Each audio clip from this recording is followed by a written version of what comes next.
नमस्ते दोस्तों, मेरे चैनल पर आप सभी का स्वागत है। आइए आज हम देखते हैं क्लास 10 के इतिहास पुस्तक से कुछ महत्वपूर्ण बहुविकल्पीय प्रश्नों को, जिसमें आज का हमारा पहला चैप्टर है यूरोप में राष्ट्रवाद का उदय। आज का हमारा पहला प्रश्न है, कैरोल कुर्पिस्की कौन था? ए इटली राष्ट्रवादी, बी रूसी राष्ट्रवादी, सी फ्रांसीसी राष्ट्रवादी, डी पोलिश राष्ट्रवादी। हमारा सही आंसर होगा ऑप्शन नंबर डी, पोलिश राष्ट्रवादी। चलते हैं प्रश्न 2 पर। हमारा प्रश्न 2 है, आंखों पर पट्टी बांधे हुए और तराजू लिए हुए महिला किस बात का प्रतीक है? ए न्याय, बी स्वतंत्रता, सी शांति, डी समानता। हमारा सही आंसर होगा ऑप्शन नंबर ए। हमारा प्रश्न 3 है, बुर्बो राजवंश का शासन किस देश में था? ऑप्शन ए रूस में, बी फ्रांस में, सी इंग्लैंड में, डी अमेरिका में। हमारा सही आंसर होगा ऑप्शन नंबर सी, इंग्लैंड में। चलते हैं अगले प्रश्न पर। प्रश्न 4 है हमारा, किस संधि के द्वारा यूनान को एक स्वतंत्र राष्ट्र के रूप में मान्यता मिली? ए कुस्तुनतुनिया की, बी वर्साय की, C Act of Union, D इनमें से कोई नहीं। हमारा सही आंसर होगा ऑप्शन नंबर ए, कुस्तुनतुनिया की।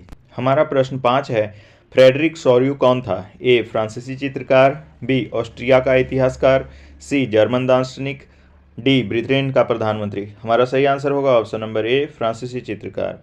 चलते हैं प्रश्न 6 पर। प्रश्न 6 है, किसी राष्ट्र की सामूहिक पहचान को क्या कहते हैं? ए रूपक, बी राष्ट्रवाद, सी रूढ़िवाद, डी कल्पनादर्श। हमारा सही आंसर होगा ऑप्शन नंबर बी, राष्ट्रवाद। चलते हैं प्रश्न 7 पर। प्रश्न 7 है, मारियान किस देश के राष्ट्रवाद की प्रतीक थी? ए इटली, बी जर्मनी, सी रूस, डी फ्रांस। हमारा सही आंसर होगा ऑप्शन नंबर डी, फ्रांस। प्रश्न 8 है, वियना की संधि कब हुई? ए 1848 ईस्वी, बी 1815 ईस्वी, सी 1804 ईस्वी, डी 1789 ईस्वी। हमारा सही आंसर होगा ऑप्शन नंबर बी, 1815 ईस्वी। चलते हैं प्रश्न 9 पर। प्रश्न 9 है, वियना सम्मेलन का आयोजन किस वर्ष हुआ? ए 1815 ईस्वी, बी 1830 ईस्वी, सी 1804 ईस्वी, डी 1805 ईस्वी। हमारा सही आंसर होगा ऑप्शन नंबर ए, 1815 ईस्वी। प्रश्न 10 है, काउंट काऊर को विक्टर इमैनुअल ने किस पद पर नियुक्त किया? ए फ्रांस का राजदूत, बी प्रधानमंत्री, सी सेनापति, डी गृह मंत्री। हमारा सही आंसर होगा ऑप्शन नंबर बी, प्रधानमंत्री। चलते हैं प्रश्न 11 पर। प्रश्न 11 है, जर्मन राष्ट्र के लिए निम्नांकित में से कौन महिला रूपक बनी? ए मरियम, बी जर्मेनिया, सी ब्रिटानिया, डी मैजनी। हमारा सही आंसर होगा ऑप्शन नंबर बी, जर्मेनिया। प्रश्न 12 है हमारा, ऐसी सरकार या शासन व्यवस्था जिसकी सत्ता पर किसी प्रकार का अंकुश नहीं होता क्या कहलाती है? ए उदारवाद, बी राष्ट्रवाद, सी निरंकुशवाद, डी प्रजातंत्र। सही आंसर होगा ऑप्शन नंबर सी, निरंकुशवाद। चलते हैं प्रश्न 13 पर। वह विचारधारा जो स्त्री पुरुष की सामाजिक, आर्थिक और राजनीतिक समानता पर आधारित हो उसे क्या कहते हैं? ए विकासवाद, बी नारीवाद, सी महिला आयोग, डी मातृसत्ता। सही आंसर होगा ऑप्शन नंबर बी, नारीवाद। हमारा प्रश्न 14 है, निम्नांकित में से किसे एकीकृत इटली का प्रथम शासक घोषित किया गया? ए किंग जॉर्ज द्वितीय, B Kaiser William fourth, C Nicholas द्वितीय, डी विक्टर इमैनुअल द्वितीय। सही आंसर होगा option number D, Victor Emmanuel द्वितीय। चलते हैं प्रश्न 15 पर। प्रश्न 15 है, जर्मनी को एकजुट करने में किसने अहम भूमिका निभाई? A Frederick William, B Otto von Bismarck, C Metternich, D Kaiser William प्रथम। सही आंसर होगा option number B, Otto von Bismarck. चलते हैं प्रश्न 16 पर। प्रश्न 16 है, निम्नांकित में से किस देश को यूरोपीय सभ्यता का पालना के रूप में जाना जाता है? A Italy, B England, C France, D यूनान। सही आंसर होगा ऑप्शन नंबर डी, यूनान। चलते हैं प्रश्न 17 पर। इटली के एकीकरण आंदोलन का नेतृत्व किसने किया? A Count Camillo de Cavour, B Giuseppe Mazzini, C Victor Emmanuel द्वितीय, डी मेटरनिक। हमारा सही आंसर होगा option number A, Count Camillo de Cavour. चलते हैं प्रश्न 18 पर। प्रश्न 18 है, जर्मनी के एकीकरण के लिए बिस्मार्क ने कौन सी नीति अपनाई? ए अहिंसा, बी रक्त और लौह, सी शांति वार्ता, डी गठबंधन। सही आंसर होगा ऑप्शन नंबर बी, रक्त और लौह की नीति। चलते हैं प्रश्न 19 पर। प्रश्न 19 है, कब यूनान को एक स्वतंत्र राष्ट्र के रूप में मान्यता मिली? हमारा सही ऑप्शन है option number A 1830, B 1842, C 1836, D 1832। सही आंसर होगा ऑप्शन नंबर डी 1832। चलते हैं प्रश्न 20 पर।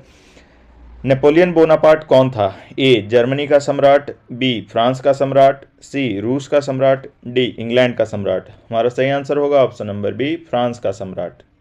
प्रश्न 21 है, 1789 ईस्वी में फ्रांस की क्रांति के समय किसका शासन था? ए लुई 14वां, बी लुई 16वां, सी लुई 15वां, डी नेपोलियन। सही आंसर होगा ऑप्शन नंबर बी लुई 16वां। चलते हैं प्रश्न 22 पर। फ्रांस की क्रांति का अग्रदूत किसे कहा जाता है? ए नेपोलियन, बी रूसो, सी दिदरो, डी वॉल्टियर। सही आंसर है ऑप्शन नंबर बी रूसो। चलते हैं प्रश्न 23 पर। ज्यूसेपे मेजिनी का जन्म कब और कहाँ हुआ? सही आंसर होगा ऑप्शन नंबर डी 1807 ईस्वी जेनेवा में। प्रश्न 24 है, फ्रांस की क्रांति कब हुई? ए 1757, बी 1765, सी 1776, डी 1789। सही आंसर होगा ऑप्शन नंबर डी 1789। चलते हैं प्रश्न 25 पर। सामाजिक उपबंध नामक पुस्तक के लेखक कौन थे? ए रूसो, बी मॉन्टेस्क्यू, सी दिदरो, डी वॉल्टियर। सही आंसर होगा ऑप्शन नंबर ए रूसो। 26वां प्रश्न है, यंग इटली समिति की स्थापना किसने की? ए काउर, बी बिस्मार्क, सी मेजनी, डी गैरिबाल्डी। सही आंसर होगा ऑप्शन नंबर सी मेजनी। चलते हैं प्रश्न 27 पर। जब फ्रांस छींकता है तो बाकी यूरोप को सर्दी और जुकाम हो जाता है, यह कथन किसका है? ए मेजनी, बी मेटरनिक, सी बिस्मार्क, डी रूसो। सही आंसर होगा ऑप्शन नंबर बी मेटरनिक। चलते हैं प्रश्न 28 पर। द स्पिरिट ऑफ लॉ नामक पुस्तक के लेखक कौन थे? Option A Voltaire, B Diderot, C Rousseau, D Montesquieu. सही आंसर होगा ऑप्शन नंबर डी मॉन्टेस्क्यू। प्रश्न 29 है, बिस्मार्क जर्मनी का चांसलर कब बना? A 1848, B 1856, C 1860, D 1871। सही आंसर होगा ऑप्शन नंबर डी 1871। चलते हैं प्रश्न 30 पर। ऑस्ट्रिया के साथ प्रुसिया का युद्ध कब हुआ? ए 1860, बी 1863, सी 1865, डी 1866। सही आंसर होगा ऑप्शन नंबर डी 1866। चलते हैं प्रश्न 31 पर। इटली का एकीकरण कब पूरा हुआ? ए 1871, बी 1873, सी 1876, डी 1889। सही आंसर होगा ऑप्शन नंबर ए 1871। चलते हैं प्रश्न 32 पर। बैंक ऑफ फ्रांस की स्थापना किसने की? ए नेपोलियन बोनापार्ट, बी लुई 16वां, सी लुई 14वां, डी जॉर्ज तृतीय। सही आंसर होगा ऑप्शन नंबर ए नेपोलियन बोनापार्ट। चलते हैं प्रश्न 33 पर। गैरिबाल्डी कहाँ का निवासी था? एशियाई, बी सार्डिनिया, सी नेपाल, डी पराग। सही आंसर होगा ऑप्शन नंबर बी सार्डिनिया। चलते हैं प्रश्न 34 पर। प्रश्न 34 है, फ्रांस में नेपोलियन संहिता किस वर्ष लागू की गई? हमारा सही आंसर होगा ऑप्शन नंबर बी 1804। चलते हैं अगले प्रश्न पर। प्रश्न 35 है, टूटी हुई बेड़ियाँ, मशाल, तलवार, उगता सूर्य आदि प्रतीक क्या कहलाते हैं? ए रूपक, बी क्रांति, सी बदलाव, डी यूटोपिया। हमारा सही आंसर होगा ऑप्शन नंबर ए रूपक।